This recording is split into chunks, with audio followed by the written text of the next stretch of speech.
Brazilian player Neymar খুবই রাজকীয়ভাবে ফিরল এবং কি আমাদেরকে স্বপ্ন দেখাতে শুরু করলো। সেটা হচ্ছে নেইমার আসলে 45 মিনিট মাঠে ছিল। এই 45 মিনিটে গোল করছে, অ্যাসিস্ট করছে, এগুলোর জন্য কিন্তু আমি মানে খুশি না।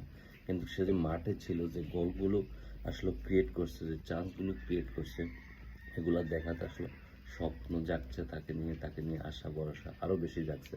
সে যদি জাতীয় দলের একটা কোনায় দাঁড়িয়ে থেকে আসলে এরকম বলগুলো ক্রিয়েট করতে পারে, রাজকীয়ভাবে আসলে 2-4টা বল ক্রিয়েট করতে পারে, তাহলে কিন্তু ভিনিসিয়াস জুনিয়র থেকে শুরু করে সবাই গোল করা ইজি হবে এবং কি কার্লোর জন্য ইজি হবে। এরকম একটা মেধাবী প্লেয়ার আসলে যদি ব্রাজিল দলে আবারও ব্যাক করে ভালোভাবে, খুবই ভালো কিছু প্রত্যাশা করা ব্রাজিল দলের। সো আসলে আজকের খেলার যে রাজকীয় খেলা সে দেখালো, সে কিন্তু গোলও করছে, অ্যাসিস্টও করছে।